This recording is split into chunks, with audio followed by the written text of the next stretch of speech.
yang dimana kita sebelumnya nggak saling kenal sama sekali, tapi sekalinya ketemu langsung kayak udah deket banget ya, sampai nangis gitu kan, terharu banget deh.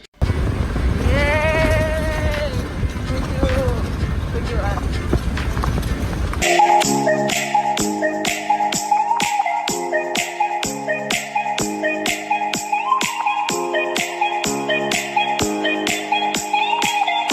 Akhirnya sampai di Musirawas Trans Subur, yang dimana kita tadi turun di Muara Lakitan, itu kesini sekitar 1 jaman. Dan ini dia rumah teros yang dimana luasnya yaitu 1/4 hektar lahannya. Oh my god, jarak rumah ke rumah itu ya bayangin aja, apalagi kalau malam gitu kan ya. Karena udah menjelang sore banget, akhirnya gua keluar buat nyari charger. Karena charger gua hilang di rumah makan Padang. Karena sebelum maghrib itu di sini udah pada tutup konternya, jadi gua langsung lanjut jalan buat cari charger sama suami teros. Ternyata di wilayah sini itu tiap hari mati lampu, entah mendung, hujan, mana tidak ada sinyal, mana rawan rampok. Selamat pagi, day one di Musirawas. Teros. Suasana pagi di sini memanglah seperti ini, dengan ayam. Bangun tidurku terus jalan-jalan ya, kita mau ke warung. Jadi hari ini belanja ke warung, gunain motor ini dari sono. Ini warungnya. Jadi nanti gue mau ke ladang, tapi pagi jam 9-an lah. Pulang belanja, gue diajak teros ke belakang rumah yang 1/4 hektar lahannya ini ya. Di sini ada banyak pohon-pohon sawi, petai, jengkol, dan banyak lagi. Dan teros ini seperti guide saya gitu ya di sana, dikarenakan dia menjelaskan seluruhnya yang ada di sini. Ya gimana kagak, ini kan kebunnya dia. Buah sawit, tapi belum matang.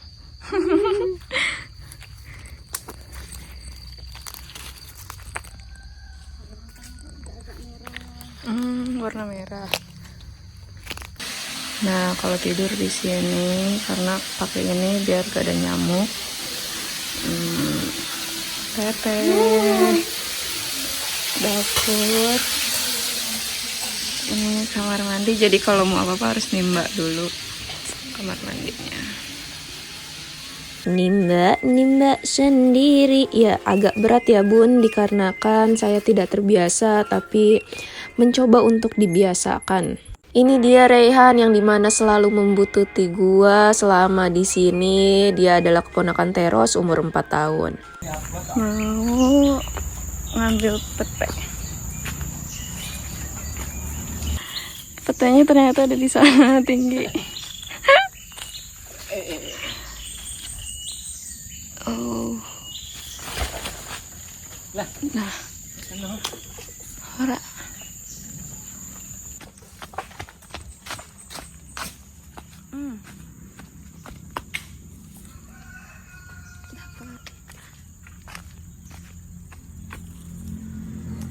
Yuhu.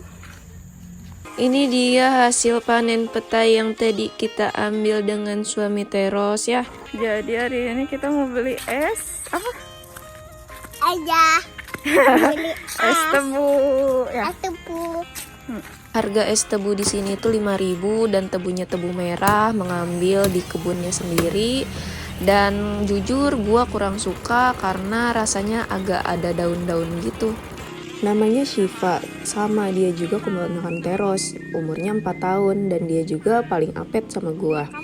Dan di sini gua mengajarkan beberapa bahasa Inggris binatang ya, karena dia belum bisa, jadi ya lumayan lah ya supaya dia teringat dan terngiang, karena ingatannya itu kan masih bagus kalau anak kecil ya bun. Jadi saya menemukan pisang sambil berjongkok-jongkok ria. Jadi hari ini mau ke pabrik sawit, mau ngambil jamur-jamur kalau masih ada karena tadi malam hujan. Bismillah.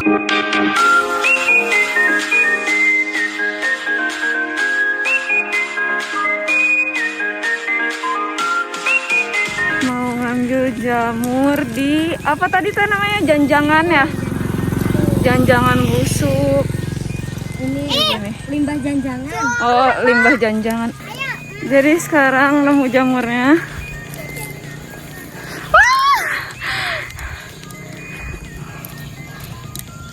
Oh ini.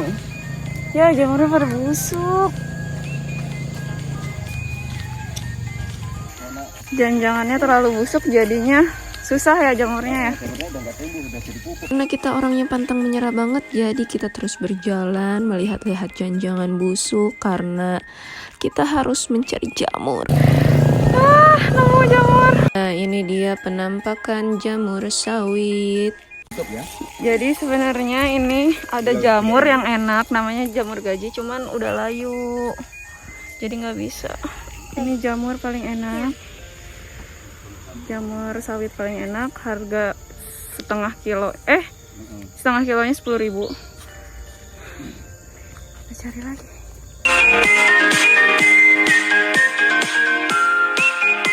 Jadi jamurnya hancur. Kenapa tadi jamurnya hancur?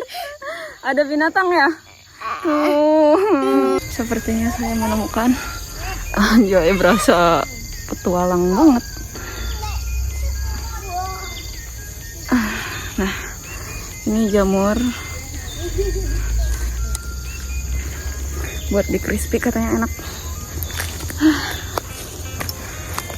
Selain mencari jamur, kita harus hati-hati karena di sini itu ditaruh ular kobra emas warna kuning, katanya buat hama. Jadi semoga saya tidak bertemu. Jadi mau ke sana. Jadi ini bawahnya lumpur, kita harus hati-hati. Apa-apa? Jadi kita dapat jamur gaji. Mana teh, coba tunjukin Jamurnya. Akhirnya kita jalan pulang karena udah selesai cari jamurnya dan mari kita masak. Ini dia hasil jamur yang kita ambil tadi. Mari kita potong-potong. goreng apa ya? Goreng jamur crispy. Buat jamur crispy. Hasil ngebolang hari ini.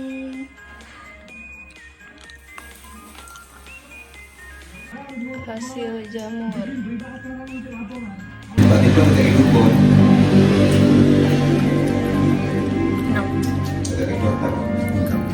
Agak ngakak sih ya bun, ternyata Rehan ulang tahun dan gua diundang.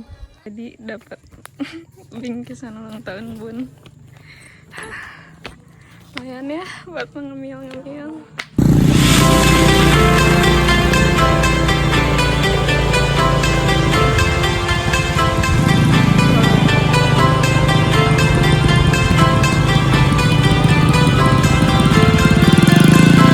Jadi sekarang mau ngeliat yang nguras kolam.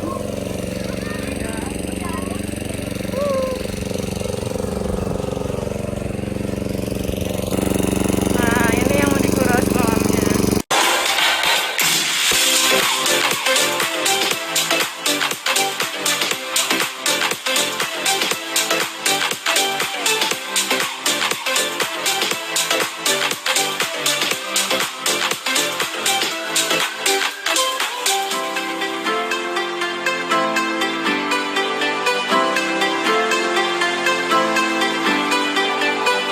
Jadi ini banyak banget. Apa itu teh?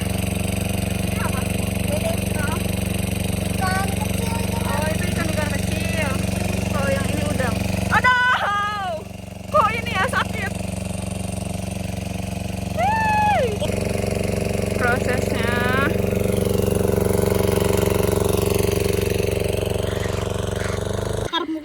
Jadi malah ngambil berudu ya? Mau dipeye.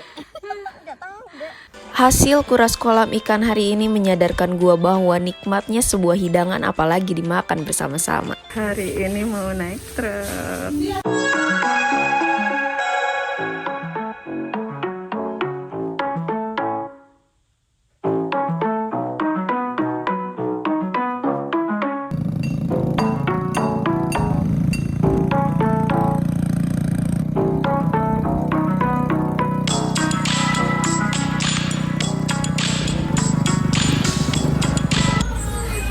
Akhirnya sampai di perumahan PT, ngeliat kondisinya.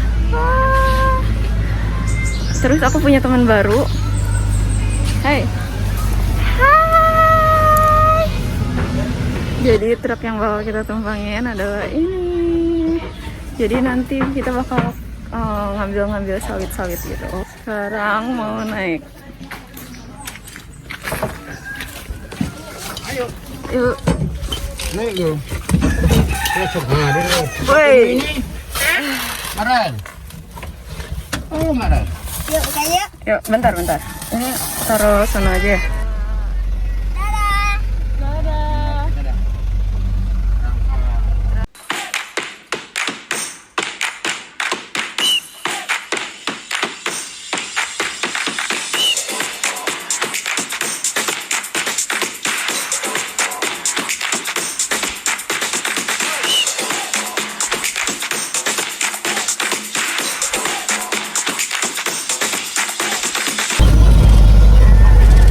Perjalanan 1,5 jam ya, Pak? Jalan keriting. Orang Jawa lengkap mah tempatnya. Ini tempat apa, Pak? Rumah pondok memuat tempat peristirahatan. Oh. Nah, tuh gawe. Jadi ini adalah rumah pondok tempat peristirahatan di mana gua dan Bang Roy menjemput orang-orang yang mau muatan sawit di truknya Bang Roy. Istirahat. Iya. Selain di rumah pondok, kita jemput orang yang mau muatan sawit juga di sini, sekaligus ketemu mandor dan asisten di sini. Yang dimana gua dikira penyusup yang mau menyelidikin PT di sini, padahal gua adalah orang biasa yang pengen tahu caranya muatan sawit. Satu persatu orang-orang muatan sawit turun untuk memuat sawit ke atas truk Bang Roy. Jadi lagi di atas truk ngambilin sawit.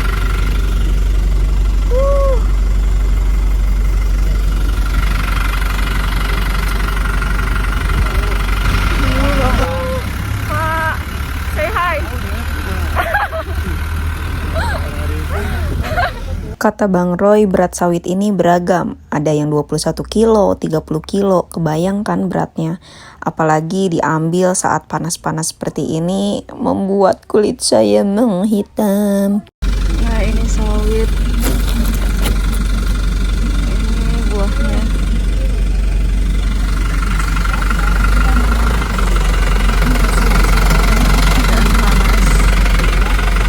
Lanjut jalan mencari sawit yang sedang panen untuk dimuat sampai truk penuh, dan gua pun berbagi cerita sama abang-abang muatan sawit di sini.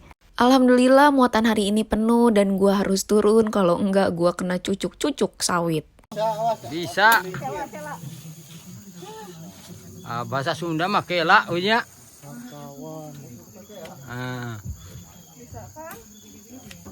Dah. Ih, ujang mah ada. Main aja. Nah. Penjaringan ya? Ini pemasangan jaring supaya buah jangan jatuh. Oke, mantap. Agak sedih sih karena setelah penjaringan ini orang-orang muatan balik lagi ke pondok dan kita berpisah sampai sini. Sekarang mau nimbang itu ya, Pak, sawit. Jalanan skill lagi mau nimbang sawit.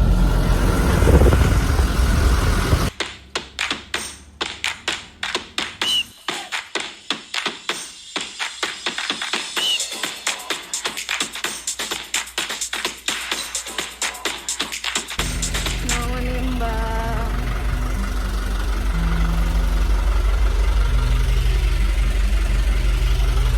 Selesai nimbang, kita lanjut jalan menuju pabrik dan uniknya kami melewati rumah orang-orang pedalaman yang tinggal di luar sekarang.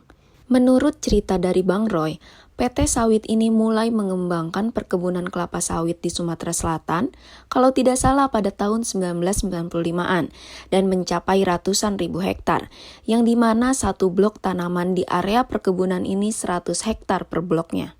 Tidak terasa akhirnya kami pun sampai dan untuk memasuki pabrik kami harus antri terlebih dahulu.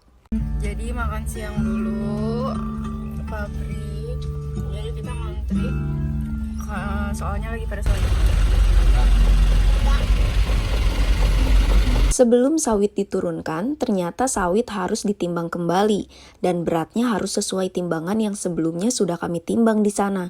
Jika tidak sesuai, matilah sudah.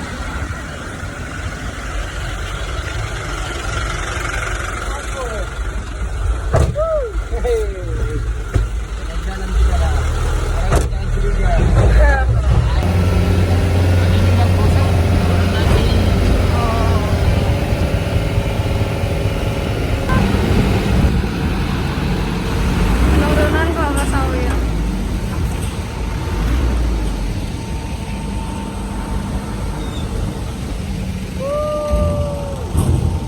Jadi ini ada di pabrik.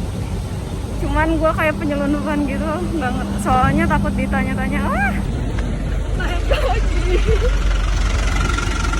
Oh, dikira tuh ke sana. Oke. Sebelum gua keluar pabrik, ternyata Bang Roy diwanti-wanti sama asisten PT sini untuk berhati-hati sama gua, dan Bang Roy pun menjawab, ini si Butet anak saya lagi libur kuliah.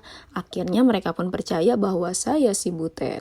Setelah banyaknya drama, akhirnya gua pun keluar dari pabrik ini.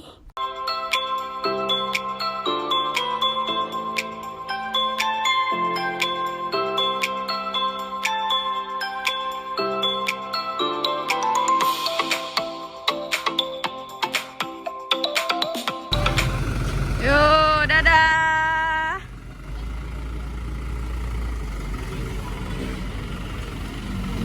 Jadi hari ini gue diantar Teros untuk ke ladangnya karena suami Teros sedang melakukan penyadapan karet di sana.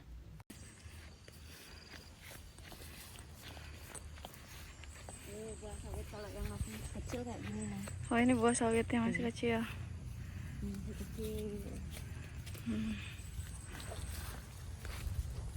Ini mau ke kebun karet.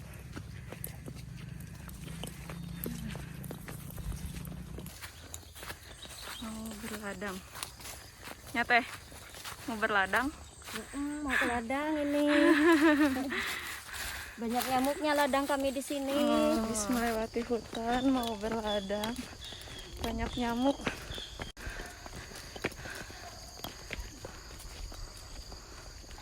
Ada apa di sini, guys? Wah.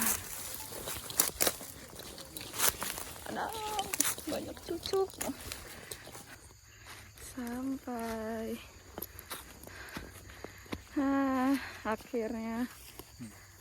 Oh, itu ininya. Getahnya ini nih. Kalau yang apa masih banyak getahnya tuh deres nih. Oh, ini tuh penyadapan bukan sih? Bukan ya? Iya, Penyadapan.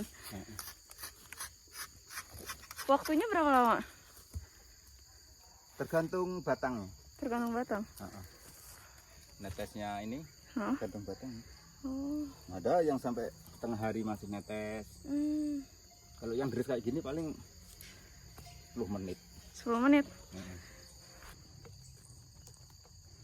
Penyadapan. Deres ya ini ya? Sekitar 10 menitan penyadapan.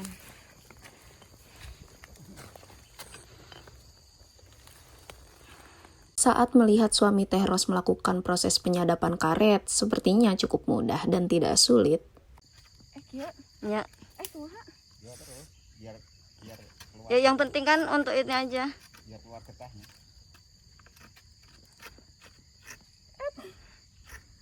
Tuh keluar, Oh, keluar nih. Kurang tekan, Dek. Oh, gini ya? Ya enggak lah. Oh, gimana? Ternyata sulit sekali. Akhirnya gue dibantu sama suami Teros. Caranya seperti apa? Ternyata harus membutuhkan tenaga yang ekstra. Abis ini diapain? Diambilin, dipungut kayak gitu, tapi kan nunggu penuh itunya mangkoknya. Buat apa nanti hasilnya? Itunya di ini ke pabrik. Oh, ke pabrik. Kadang-kadang kan untuk ban mobil, untuk yang bahan-bahan dari karet. Itu ini per kilo. Iya. 1 kilonya berapa? Kalau sekarang per Kalau kilonya ini kalau yang 10.000. murni 10.000 kalau yang murni. Udah Kalau ngenap yang tadi. tapi kalau yang kotor nggak tahu juga, katanya dengar Kotor. ada yang 8, ada yang 8,5 8,5 katanya. Iya. Terus. Nah. Udah, jangan terlalu muter. Udah segini. Yuk terus sampai sini. Ayo.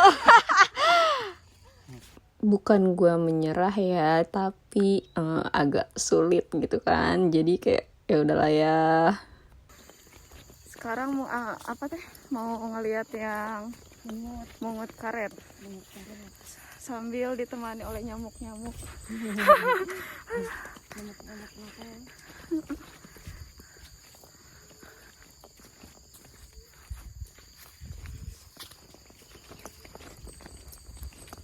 Nyamuk. Kelihatan gak sih? Nggak tahu ya.